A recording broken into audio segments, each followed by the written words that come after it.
Welcome to math forest linear algebra chapter second lecture 8। आज हम remaining examples करेंगे जो डायमेंशन थी हमारी। मतलब पहले हमने बेसिस के एग्जांपल्स किए थे, अब हम डायमेंशंस के एग्जांपल्स करेंगे कि इसकी डायमेंशन कितनी है। तो हमारा जो पिछला वीडियो था उसमें 3 एग्जाम्पल तक हुआ था। अभी हम रिमेनिंग जो एग्जाम्पल है उन्हें कंटिन्यू करेंगे। Show that the set S is equal to 1x x square xn of n plus 1 polynomial in x is a basis of the vector space Pn(R) of all polynomial in x of degree n over the field of real numbers। हमारे पास ये क्या कहता है कि हमें ये show करना है कि जो गिवन मुझे ये सेट दिया हुआ है, कौन सा एस सेट जो मुझे दिया हुआ है n प्लस, अब ये कह रहा है कि बताओ कि ये n प्लस की जो पोलिनोमियल n प्लस डिग्री की जो पोलिनोमियल होगी उसका ये बेसिस होगा। और हमारे पास क्या करना है, over a field of r की r के ऊपर Pn(R) लिखा जाएगा इसे। जब हम Pn(R) लिखते हैं, जैसे हम P3R लिखते हैं तो मैक्सिमम डिग्री 3 होती है, पर उसमें जो एलिमेंट्स मतलब कि जो उसकी डायमेंशन होती है वो 4 होती है, क्योंकि एक कांस्टेंट पोलिनोमियल भी होता है उसमें, इसलिए। तो अब हम प्रूफ करते हैं इसका। तो हमारे पास क्या आएगा इसका सॉल्यूशन कि फर्स्ट ऑफ ऑल मुझे ये शो करना है कि ये जो मुझे दे रखा है सेट ये लीनियरली इंडिपेंडेंट है। तो हम क्या करेंगे, फर्स्टली तो हमारे पास क्या शो करना है, वी शैल शो दैट, हमें ये दिखाना है कि S is a linearly independent set, कि S एक लीनियरली इंडिपेंडेंट सेट है। फिर आगे हम कंटिन्यू करेंगे। तो फिर हमारे पास क्या होगा, तो हमारे पास क्या आएगा, a naught plus a1x plus a2x square and so on an(xn) और इज इक्वल टू क्या हो जाएगा, जीरो। जीरो का मतलब जीरो पोलिनोमियल, जीरो मतलब जीरो प्लस 0x, इस तरीके से। वेयर जो ए आईज है वो कहाँ से आ रही है, रियल नंबर से, क्योंकि रियल नंबर क्या दिया हुआ है मुझे, फील्ड दिया हुआ है। और जो एक्स आईज आ रही है वो कहाँ से आ रही है, मेरी एस से आ रही है, एक्स आई की। ठीक है, जो भी है ये x1 x2 xn जो भी है, मतलब जैसे कांस्टेंट हो गया, x हो गया, x स्क्वायर हो गया, इस तरीके से। अब हमारा क्या है कि हमें पता है पोलिनोमियल को हम कैसे कंपेयर करते हैं। हमारे पास जो जीरो डिनोट हो रहा है वो क्या है, मेरा जीरो पोलिनोमियल है, यहाँ पे ये जीरो पोलिनोमियल है। अब मेरे को क्या करना है, by the definition of equality of polynomial. Polynomial की जो इक्वालिटी की जो डेफिनेशन है वो क्या कहती है कि दो पोलिनोमियल तभी इक्वल होती है जब उनके हर एक कोफिशिएंट इक्वल होते हैं। It means a nought is equal to zero, a1 is equal to zero, a2 is equal to zero and so on an is equal to zero. क्योंकि इस साइड की पोलिनोमियल इस साइड की पोलिनोमियल की equal तभी होगी जब दोनों की डिग्री के कोफिशिएंट्स क्या हो जाएंगे, इक्वल हो जाएंगे। और इस साइड जीरो पोलिनोमियल है तो इस साइड का हर एक कोफिशिएंट क्या होगा, जीरो होगा। तो यहाँ से क्या प्रूव होता है कि S जो सेट है वो मेरा क्या हो गया, Li हो गया। S इज अ Li हो गया। अब मुझे स्पैनिंग सेट दिखाना है कि ये स्पैन भी करेगा। तो स्पैन करने के लिए क्या करना है कि ऑल्सो एनी पोलिनोमियल किसका, fx बिलोंग्स टू Pn(R), जो मैं गिवन n डिग्री की पोलिनोमियल दे रखी है उसका कोई भी पोलिनोमियल है fx, वो किसकी फॉर्म में एक्सप्रेस्ड हो सकता है, वो जो हमें गिवन सेट दे रखा है ना, expressed as a linear combination of the elements of S के एलिमेंट्स में हो सकता है। क्योंकि fx इज इक्वल टू हम a nought 1 plus a1x plus a2x square and so on an(xn) की फॉर्म में लिख सकते हैं। फिर वो पोलिनोमियल कितनी ही अप टू n डिग्री का हो सकता है। तो हर टाइप का पोलिनोमियल, हर n डिग्री का हर टाइप का पोलिनोमियल हम इनके लीनियर कॉम्बिनेशन में लिख सकते हैं। तो यहाँ से हमारे पास क्या प्रूव हो गया कि S ने क्या कर दिया, S स्पैन्स Pn(R), S ने Pn(R) को स्पैन भी कर दिया। तो यहाँ से क्या प्रूव हो गया कि S is a basis of Pn(R). S किसका बेसिस हो गया, n डिग्री की पोलिनोमियल का over a field real number. ठीक है, अब हम आते हैं नेक्स्ट एग्जाम्पल की तरफ। नेक्स्ट एग्जाम्पल क्या कहते हैं, show that the set 1 iota 0 2 iota 1 1 0 iota plus 1 1 minus iota is a basis for V3C and V3 का मतलब है 3 tuple. Determine the coordinates of the vectors. Coordinates मतलब स्केलर्स A1 A2 A3, हमने definition की थी 1 0 0 0 1 0 0 0 1 with respect to the basis. मतलब कि अगर ये मेरा बेसिस हो जाता है, गिवन सेट दिया हुआ है, अगर ये मेरा बेसिस हो जाता है तो इन बेसिस को इनके रिस्पेक्ट में जो 1 0 0 है 1 0 0 को हम इनकी बेसिस की फॉर्म में लिखेंगे और फिर इनके जो स्केलर्स होंगे उन्हें निकालेंगे कि वो स्केलर क्या होंगे। उसको हम बोलते हैं कि द वेक्टर्स विद मतलब coordinate of the vectors with respect to basis. ठीक है, इससे कैसे फर्स्ट ऑफ ऑल मुझे उसे बेसिस शो करना है। अब आपको पता है, यहाँ पे एक हिंट देती हूँ, वी नो दैट, हमें पता है कि जो V3C है इसकी जो डायमेंशन है वो कितनी है, 3 है। तो जो हमें पता है V3 जो वी नो दैट जो dimension of V3 is equal to कितनी है, 3 है। तो हमें पता है कि जो मैक्सिमम लीनियरली इंडिपेंडेंट सेट होगा ना उसमें कितने एलिमेंट्स हो सकते हैं, 3 एलिमेंट्स हो सकते हैं। तो it is sufficient to show that कि जो मेरा गिवन सेट है S is a linearly independent. क्योंकि हमने पहले भी क्वेश्चंस किए हुए हैं कि अगर मुझे पता हो कि मेरा जो सेट है, क्योंकि आपको कैसे पता है इसकी डायमेंशन 3 है, क्योंकि ओवर अ फील्ड ये कॉम्प्लेक्स नंबर है और जो V3 दे रखा है उसमें भी कैसे नंबर है, कॉम्प्लेक्स नंबर है 3 टप्पल्स के। तो ये कैसा हुआ, C3 ओवर C हुआ और C3 ओवर C की डायमेंशन कितनी होती है, 3। अगर C3 ओवर R होता तो कितनी होती, 6 होती। ठीक है, ये आपको पता है अच्छे से। अब हमें पता है कि जितनी वेक्टर स्पेस की डायमेंशन होती है उसके पास जो लीनियरली इंडिपेंडेंट सेट होते हैं वो मैक्सिमम उतनी ही डायमेंशन के हो सकते हैं, या तो उससे कम या उतनी डायमेंशन के। ठीक है, तो आपके पास मैक्सिमम लीनियरली इंडिपेंडेंट सेट होगा वो 3 डायमेंशन का ही हो सकता है।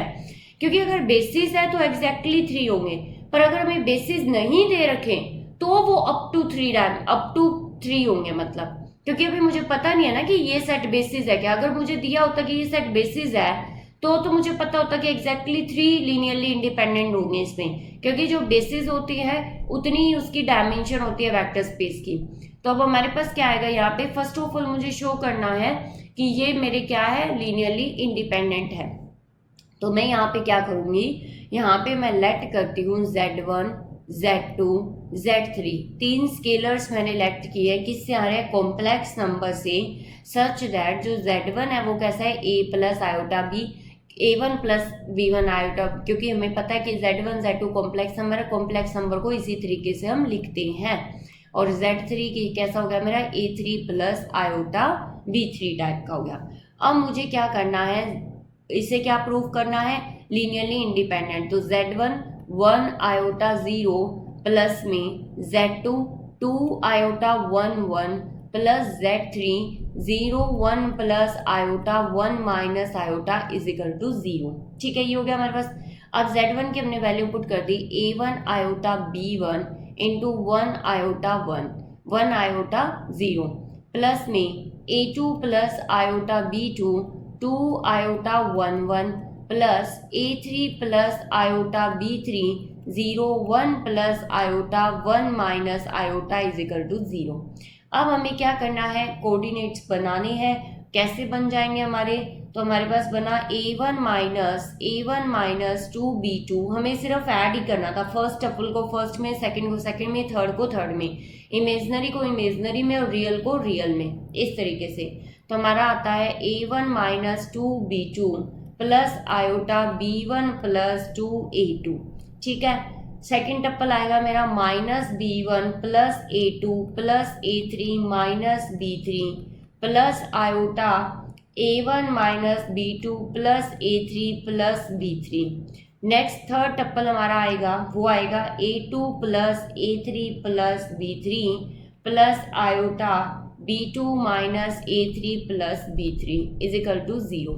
क्या किया है हमने, सिंपल बस इन्हें ऐड किया। पहले इन्हें मल्टीप्लाई किया है अंदर, जैसे इनको अंदर मल्टीप्लाई कर दिया, फिर फर्स्ट टप्पल को फर्स्ट में ऐड किया, सेकंड को सेकंड में, थर्ड को थर्ड में। अब हमें क्या करना है, इक्वेट करना है इसे 0 के इक्वल। तो यहाँ पे भी इजिकल टू में भी ये क्या है 0 0 0, क्योंकि ये एलिमेंट किसका होगा, वेक्टर का। वेक्टर क्या है, C3 है, मतलब V3 है। तो हमारे पास 3 टप्पल के एलिमेंट्स होंगे।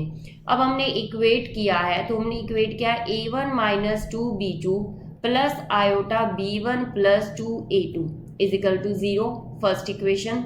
सेकेंड मेरे पास क्या है, minus B1 plus A2 plus A3 minus B3 plus iota A1 minus B2 plus A3 plus B3 is equal to 0, second. Next आते हैं मेरे पास A2 plus A3 plus B3 plus iota B2 minus A3 plus B3 is equal to 0, third.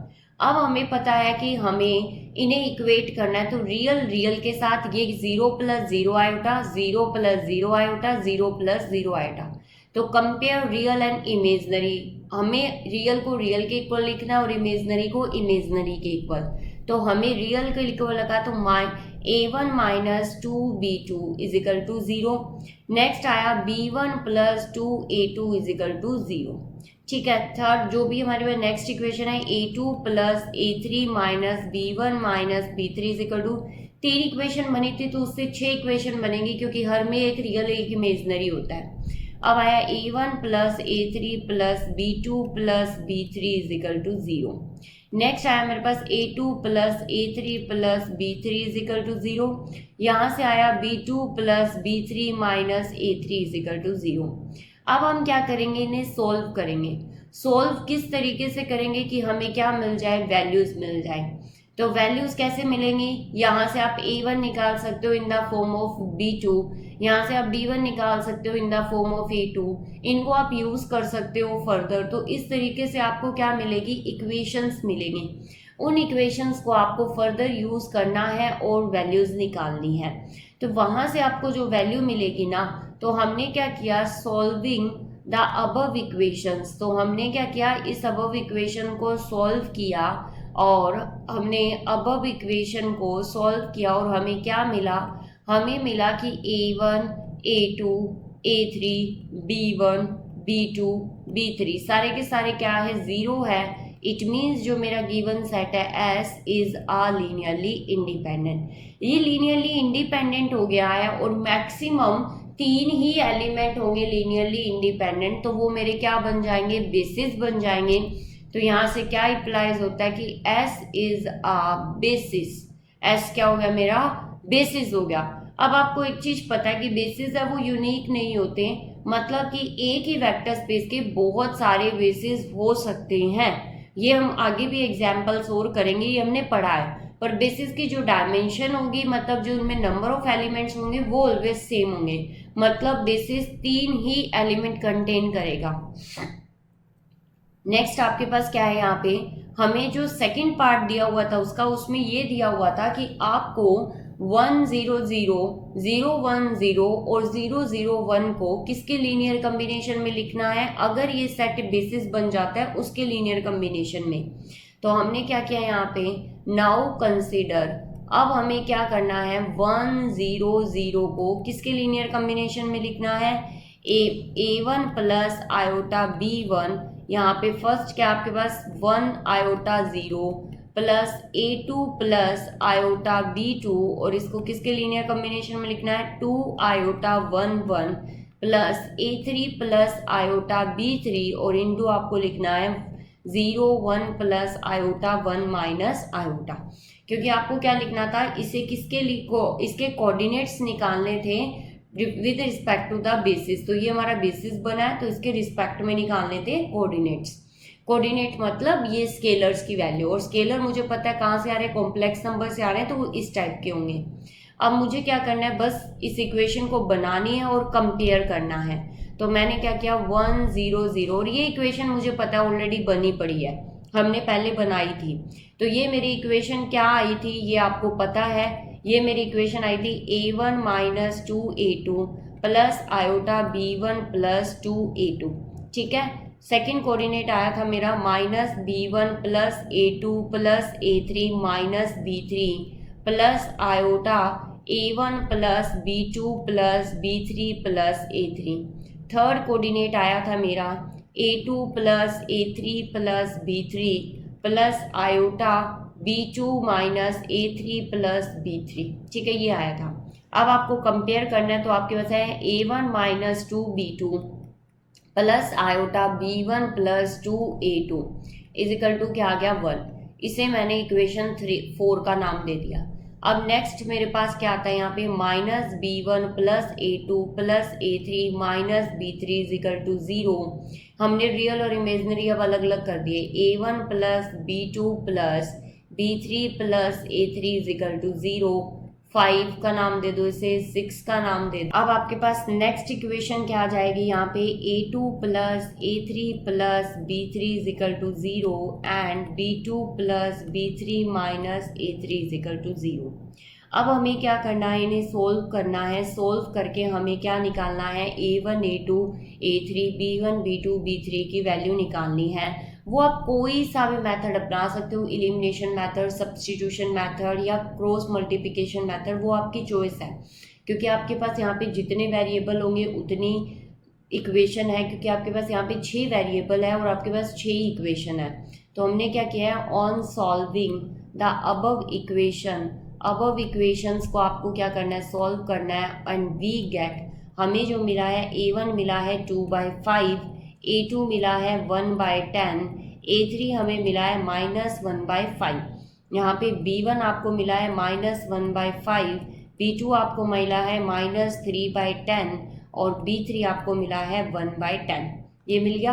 तो therefore हमने value put की 100 को किसकी form में, 2/5 प्लस आयोटा हमारे पास आया है -1/5 इंटू आपके पास क्या आ गया, फर्स्ट वेक्टर आ गया, जो कि आपका फर्स्ट वेक्टर क्या था, यहाँ पे फर्स्ट वेक्टर था 1 आयोटा 0 प्लस में A2 प्लस आयोटा B2। तो B2 क्या आया, -3/10 और जो सेकंड वेक्टर था आपके पास वो था 2 आयोटा 1 प्लस में आपका थर्ड कोऑर्डिनेट क्या आएगा, -1/5 प्लस माइनस आयोटा 1/5 और आपके पास यहाँ पे क्या है, थर्ड कोऑर्डिनेट आपके पास क्या आया है 0 1 प्लस आयोटा 1 माइनस आयोटा। ठीक है, यहाँ पे हमने क्या किया है, इस वेक्टर को इनके लीनियर कॉम्बिनेशन में लिखा है और विद कोऑर्डिनेट्स। तो हमें यहाँ पे कोऑर्डिनेट्स मिल गए। तो अब आपको क्या है, बहुत ही आसानी से ये थी। तो हमें जो कोऑर्डिनेट्स मिले वो क्या कर दिया, हमने क्या किया, हमने ये शो कर दिया कि हमने उनके लीनियर कॉम्बिनेशन में लिख दिए और हमने जो कोऑर्डिनेट्स है, the coordinates of the vector, जो मेरा वेक्टर था 1 0 0 विद रिस्पेक्ट टू किसके, विद रिस्पेक्ट टू जो बेसिस थे मेरे एस के। तो वी गेट, हमें क्या मिले वो कोऑर्डिनेट, मतलब आपका फर्स्ट स्केलर क्या था 1/5 2 माइनस आयोटा, मतलब 2/5 माइनस 1/5 आयोटा था। दूसरा था आपका 1/10 माइनस 3 आयोटा बाई 10 था और लास्ट था -2/10 और प्लस में आयोटा बाई 10 था आपका। तो ये आपके पास क्या थे, कोऑर्डिनेट्स थे जो आपने ये निकाले थे। यहाँ पे कहाँ पे निकाले थे, ये यहाँ पे आपने ये कोऑर्डिनेट्स निकाले थे आपके पास।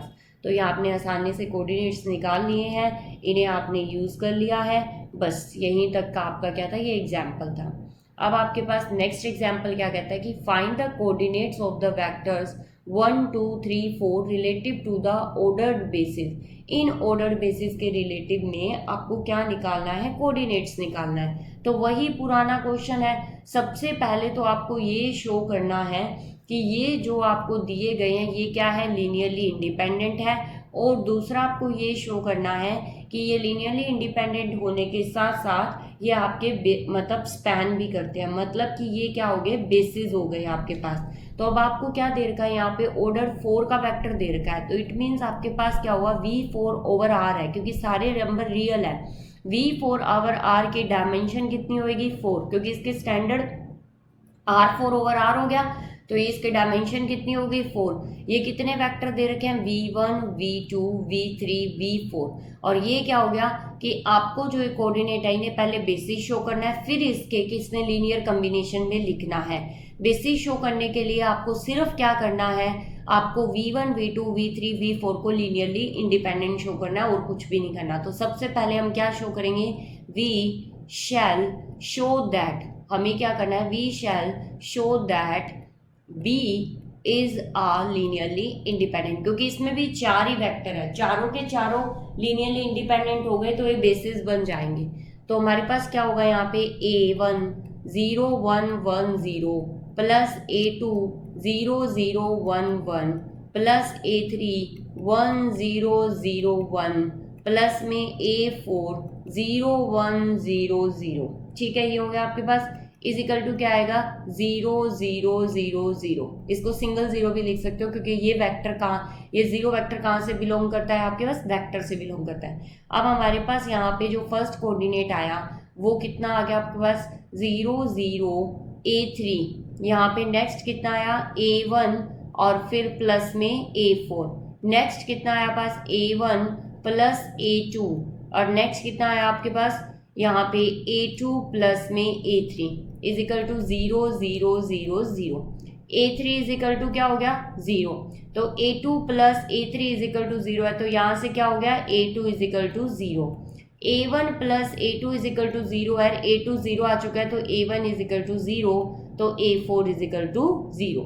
मतलब आपके पास ये क्या हो गया लीनियरली इंडिपेंडेंट हो गया। तो यहाँ से आपने शो कर दिया कि B is a linearly independent, यहाँ से आपके पास एक शो हो गया कि B is a basis, B क्या हो गया बेसिस हो गया।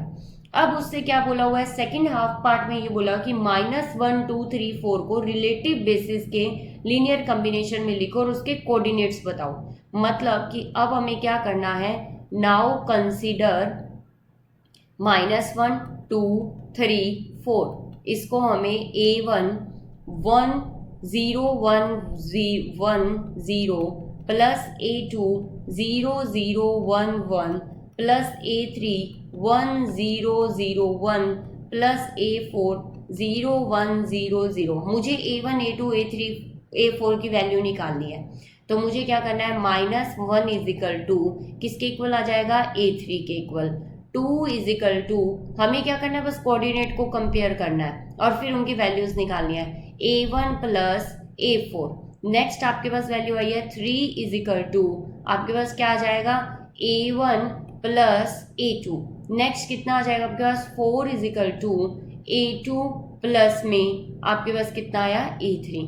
अब आपको पता चल चुका है कि A3 की वैल्यू कितनी है -1, इस वैल्यू को आप इस इक्वेशन में पुट कर सकते हो, तो आपको A2 की वैल्यू कितनी मिल जाएगी 5, क्योंकि -1 है तो उधर जाके क्या हो जाएगा प्लस। अब A2 की वैल्यू मिल चुकी है तो A2 की वैल्यू कहाँ पुट करोगे, यहाँ पर आपको A1 की वैल्यू मिल जाएगी। तो यहाँ से आपको क्या मिली A1 की value, A1 is equal to -2।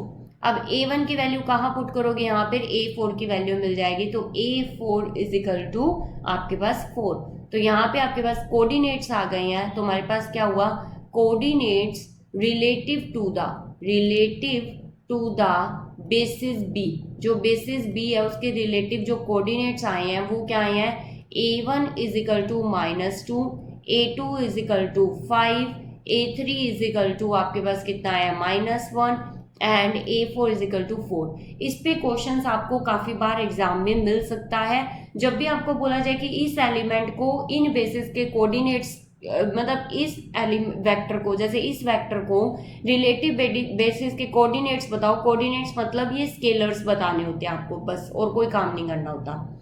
Next आपके पास क्या है यहाँ पे method to determine the basis of the subspace W if it's generating set S is given.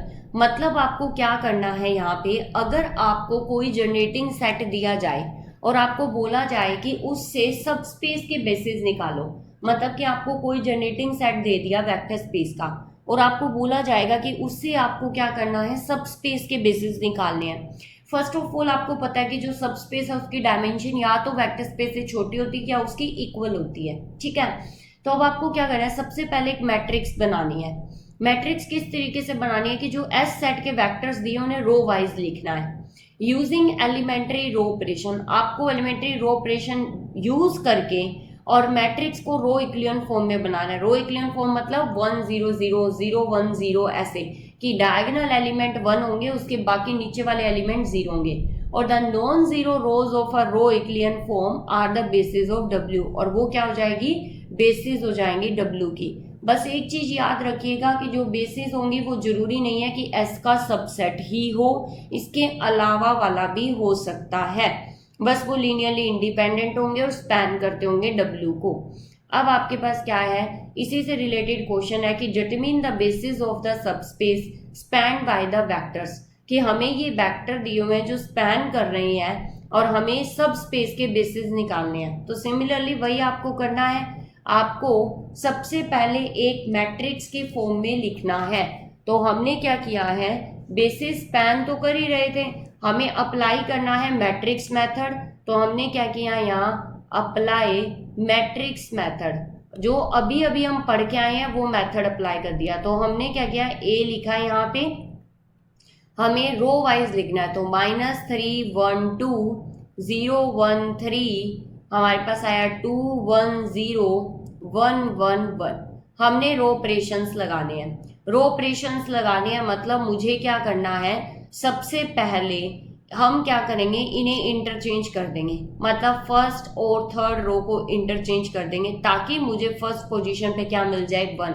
तो 1 और 4th हमने इंटरचेंज कर दी, तो मुझे क्या मिला यहाँ पे 1 1 1, यहाँ पे मिला 0 1 3 2 1 0, और यहाँ पे मेरे पास क्या आ गया, यहाँ पे -3 1 2 आ गया मेरे पास। मैंने क्या किया, फर्स्ट और फोर्थ रो को इंटरचेंज कर दिया।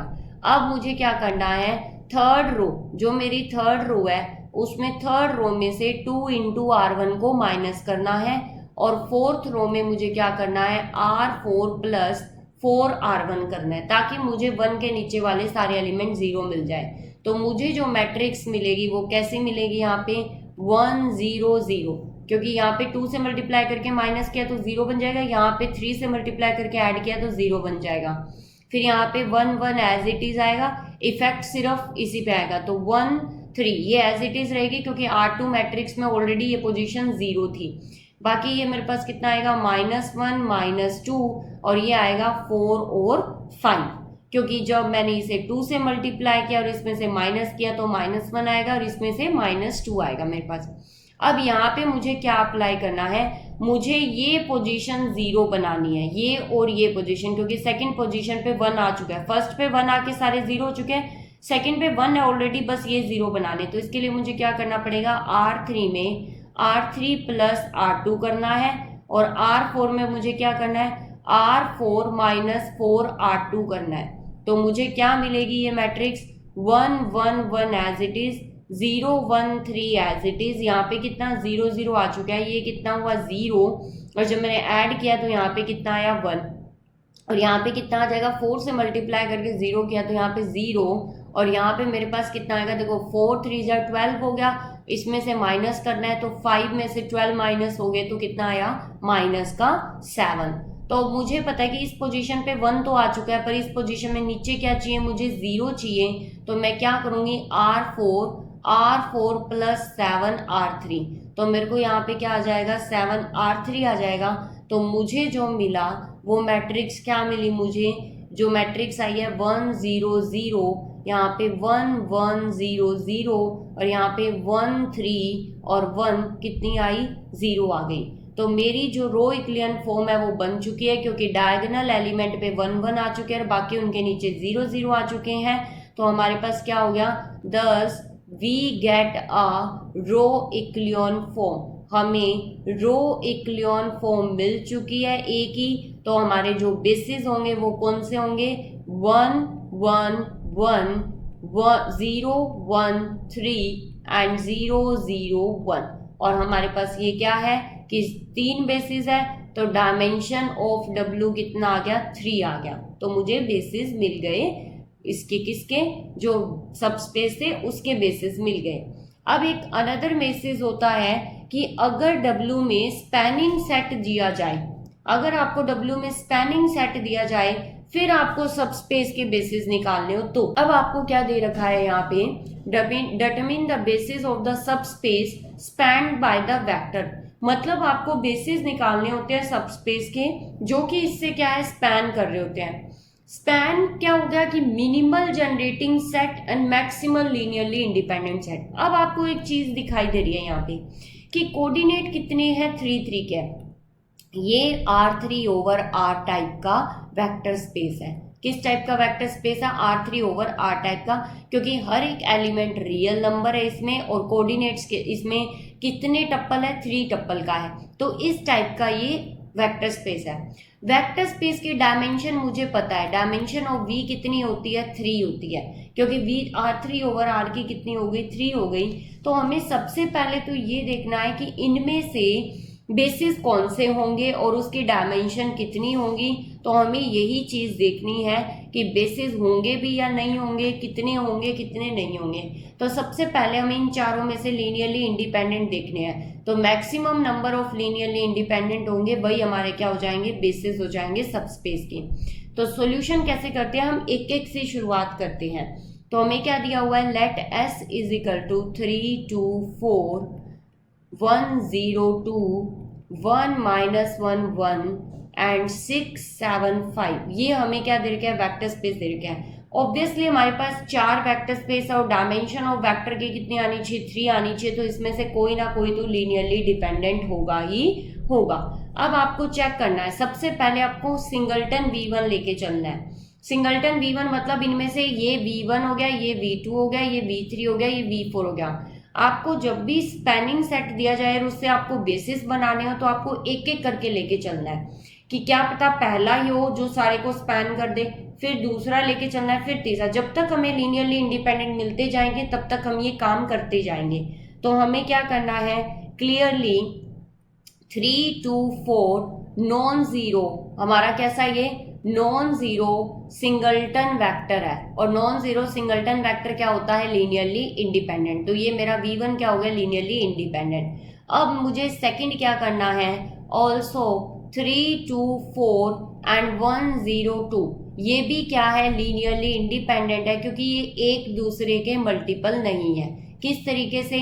A1 3 2 4 plus A2 1 0 2 = 0 0 0। तो हमारे पास क्या आएगा? 3A1 प्लस में A2 = 0 और 2A1 = 0। तो यहाँ से A1 0 आ गया, वो इसमें पुट करेंगे तो A2 0 हो जाएगा। तो क्लियरली है कि ये दोनों क्या है? Linearly independent. मतलब मुझे दो वेक्टर स्पेस मिल गए, जो दो वेक्टर मिल गए V1 और V2 जो लीनियरली इंडिपेंडेंट है। हम देखना चाह रहे हैं कि इन दोनों के साथ ही तीसरे चौथे भी लीनियरली इंडिपेंडेंट है या नहीं है। तो हमें क्या करना है? अब कंसीडर करना है तीसरा। लेट अस कंसीडर, अब हमने जो सेट कंसीडर किया है वो कौन सा किया है? 3 2 4 1 0 2 एंड 1 -1 -1। अब मुझे इन तीनों को देखना है कि क्या ये लीनियरली इंडिपेंडेंट है या नहीं है। तो लीनियरली इंडिपेंडेंट देखने के लिए आपको मैंने फर्स्ट जो इससे पहले एक्सरसाइज थी उसमें हमने देखा था कि कभी भी हमें V1 V2 V3 को अगर लीनियरली इंडिपेंडेंट देखना हो तो आपको मैट्रिक्स फॉर्म लिखनी होती है। उस मैट्रिक्स में आपको किस टाइम कॉलम वाइज लिखने होते हैं वेक्टर को। तो 3 2 4 1 0 2 1 -1 -1। इसकी आपके पास दो चॉइस है, ये या तो आप इसको कैसे बना लो? रो इक्विवेलेंट फॉर्म बना लो, या फिर आप इस मैट्रिक्स का डिटर्मिनेंट निकाल लो। अगर इस मैट्रिक्स का डिटर्मिनेंट नॉन जीरो आता है तो डेफिनेटली इसमें एक ट्रिवियल सॉल्यूशन एग्जिस्ट करेगा जो कि कौन सा होगा? 0 0 0 वाला होगा। मतलब इनके स्केलर्स कैसे होंगे? 0 0 0 टाइप के होंगे। तो हम इसे रो इक्विवेलेंट फॉर्म बना लेते हैं और हम देखते हैं कि number of rose, number of जो हमारे पास कॉलम है उनके इक्वल आ रही है या नहीं आ रही है। अगर इक्वल आ रही है तो हमारे पास लीनियरली इंडिपेंडेंट ही होंगे। ये आपको एक नया तरीका बता रही हूँ मैं, पहले वाला तरीका हम कर चुके हैं, कोई दिक्कत नहीं है इसमें। तो और ये दूसरा हम इसका डिटर्मिनेंट, पहले ये वाला कर चुके हैं हम कि नंबर ऑफ रोज कितनी है।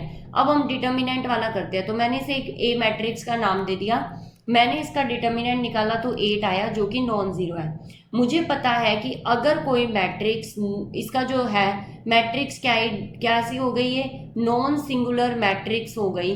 नॉन सिंगुलर मैट्रिक्स के कोरस्पोंडेंस कैसा सॉल्यूशन एग्जिस्ट करता है? सो ओनली सॉल्यूशन, जो सॉल्यूशन होगा वो ट्रिवियल सॉल्यूशन होगा, जो कि कैसा सॉल्यूशन होगा? A = 0, B = 0, C = 0। मतलब अगर आप यहाँ पे A B C करते हो तो ये तीनों के तीनों क्या आएंगे? 0 0 0 आएंगे। अगर = आपके पास क्या होता है? 0 0 0 होता है। ठीक है, ये शॉर्टकट फॉर्म था आपका। अब आपके पास क्या हो गया, आपको ये पता चल गया कि जो मैंने ए सेट लिया था, ये इससे जो मैट्रिक्स बनाई थी, मतलब इसे एस सेट का नाम दे दो, ये आपका क्या हो गया, लीनियरली इंडिपेंडेंट हो गया। ये सेट लीनियरली इंडिपेंडेंट हो गया।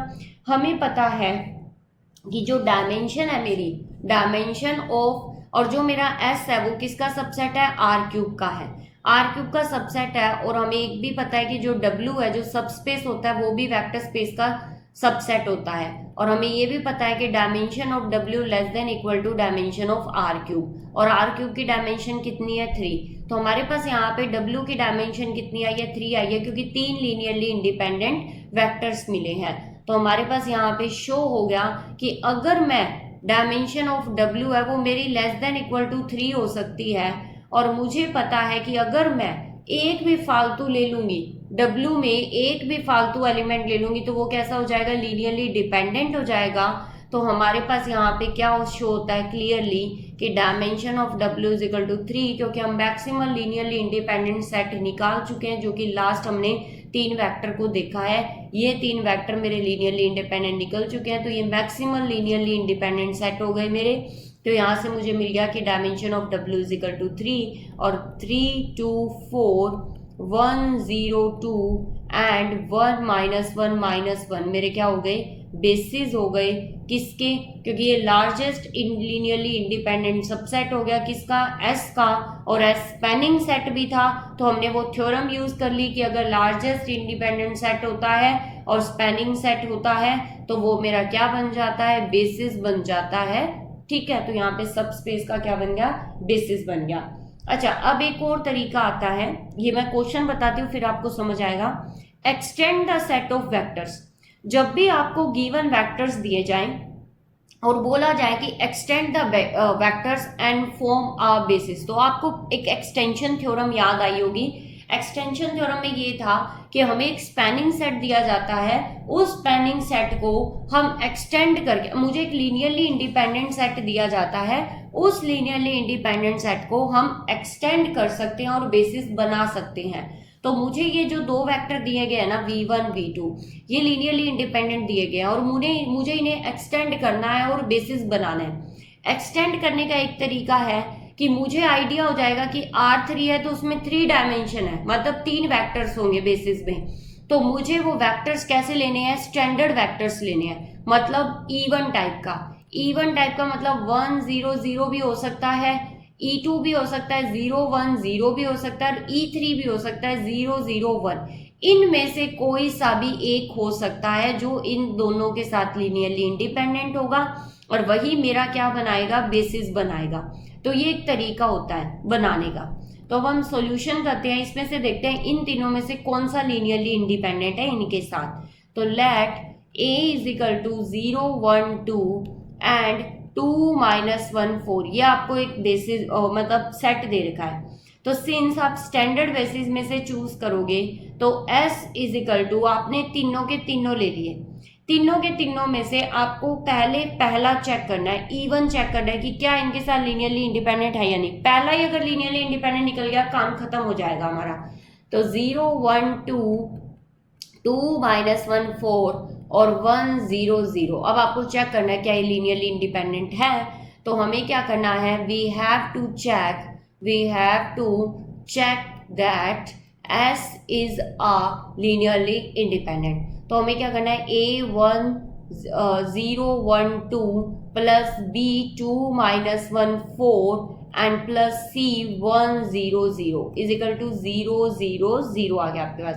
तो आपको क्या करना है, यहाँ पे 0 A1 हो गया, तो A तो है नहीं आपके पास, तो 2B प्लस में C इज इक्वल टू 0, यहाँ से आया A minus B is equal to 0, यहाँ से आपके पास आ गया 2A plus 4B is equal to 0। तो यहाँ से आपको क्या मिलता है कि A is equal to B and A is equal to -2B, मतलब ये दोनों B इज इक्वल टू, ये A और ये इक्वल है, तो B is equal to -2B कभी भी नहीं हो सकता, क्योंकि B से B कैंसिल हो जाएगा। 1 इज इक्वल टू -2 कभी भी नहीं हो सकता। तो ये सिर्फ एक ही केस में पॉसिबल है, ये कॉन्ट्राडिक्शन का साइन है, सॉरी। यहाँ पे ये पॉसिबिलिटी सिर्फ एक ही बार आ सकती है जब B इज इक्वल टू क्या हो जाए, 0, कि 0 इज इक्वल टू 0 हो जाए, तो हमारे पास यहाँ से हमें क्या मिलता है, a is equal to 0, b is equal to 0 and c is equal to 0। It means जो आपके पास सेट S था, जो सेट A था सच, वो आपका क्या हो गया, लीनियरली इंडिपेंडेंट हो गया। यहाँ से आपके पास क्या होता है कि A में लीनियरली इंडिपेंडेंट हो गया, वो मैक्सिमल लीनियरली इंडिपेंडेंट होगा क्योंकि डायमेंशन ऑफ R3 कितनी होती है, 3। तो देयरफॉर आपके पास क्या हो गया, 0 1 2 2 -1 4 एंड 1 0 0 क्या हो गया आपके पास, बेसिस ऑफ R3।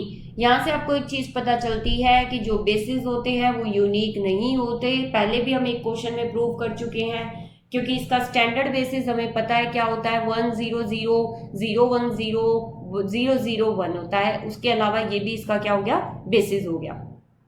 नेक्स्ट आपके पास क्या आता है, नेक्स्ट है कि इफ अ सब स्पेस W ऑफ R4, कि R4 का सब स्पेस कौन है, W, is generated by, in vector से ये जनरेट हो रहा है 1 2 3, वैसे ही हमें पहले कम वेक्टर्स दे रखे हैं। इट मीन्स कि इसका जो स्पैनिंग सेट है वो कौन है, दिस दिस दिस।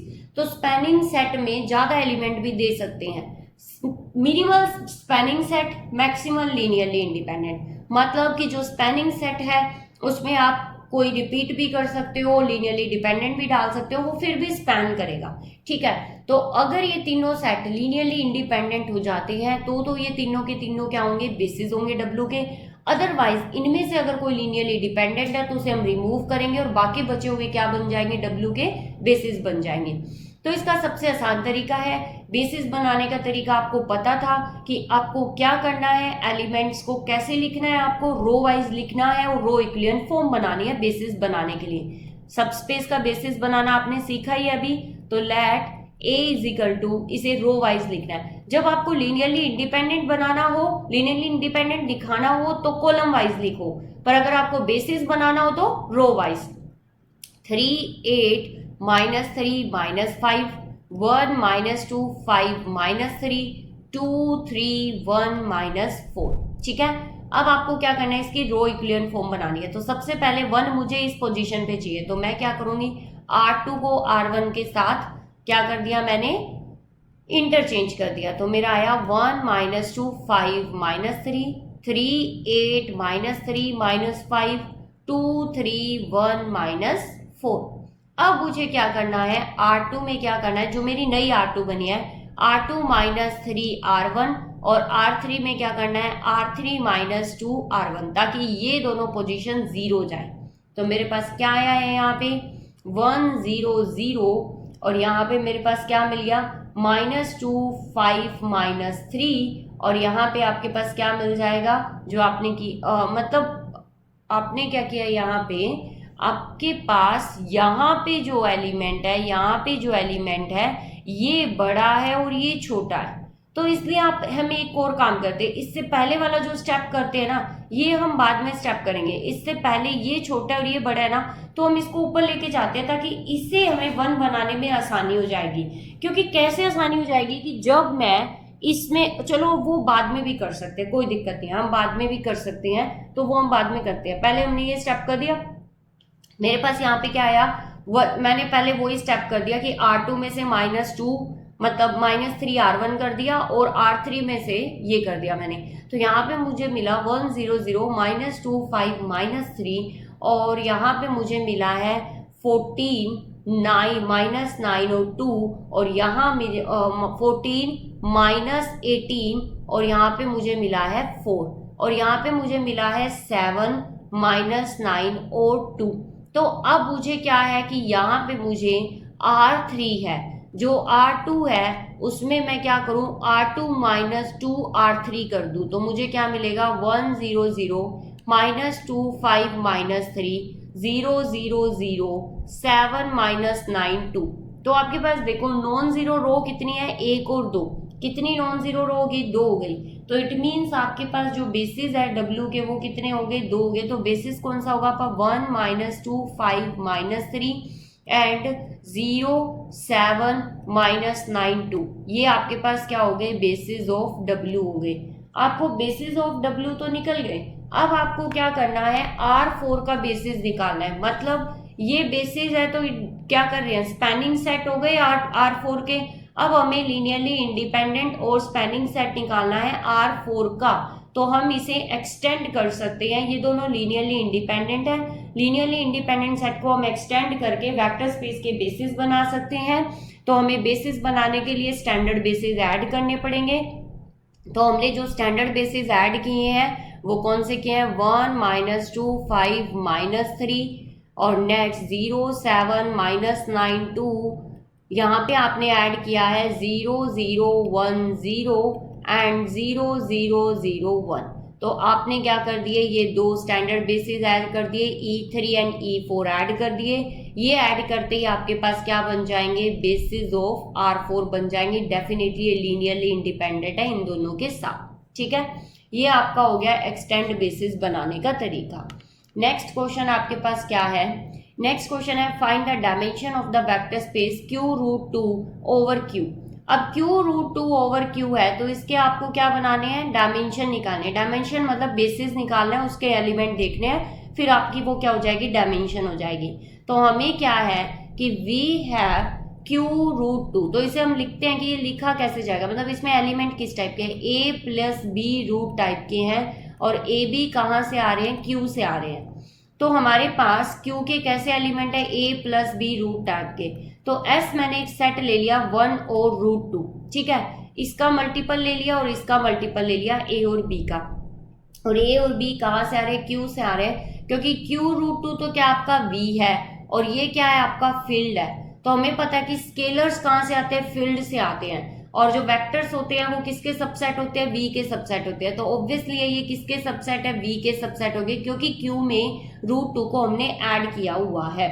अब हमारे पास क्या हो गया, if x belongs to Q√2, x है वो Q√2 का कोई आर्बिट्रेरी एलिमेंट है, देन ऑब्वियसली x किस टाइप का होगा, A + B रूट टाइप का होगा। तो इसको हम कैसे लिख सकते हैं, x को कैसे लिख सकते हैं हम, 1 × A प्लस कैसे लिख सकते हैं, B × √2, और A और B कहाँ से आ रहे हैं आपके पास, Q से आ रहे हैं। तो हमारे पास क्या हो गया कि जो 1 और √2 है वो एक तो लीनियरली इंडिपेंडेंट सेट है, दूसरा उन्होंने Q के हर एक एलिमेंट को क्या कर दिया, स्पैन कर दिया। तो आपके पास कितने एलिमेंट आ गए बेसिस में, अब हमारे पास क्या हो गया, 1 और √2 क्या बन गया, बेसिस ऑफ Q√2 बन गया। Q√2 बेसिस बन गया और बेसिस में एलिमेंट कितने हैं, 2। तो जो डायमेंशन है Q√2 की वो कितनी हो गई, 2 हो गई। बस यही आपका आसान सा तरीका था और कुछ भी नहीं था। यहाँ पे आपके सारे बेसिस के और डायमेंशन के क्वेश्चंस कंप्लीट होते हैं। जो नेक्स्ट वीडियो आएगी हमारी वो आएगी identical subspace. For notes, queries and PDF file of this video, join our Telegram channel, link in the description. Don't forget to like, share and subscribe the channel.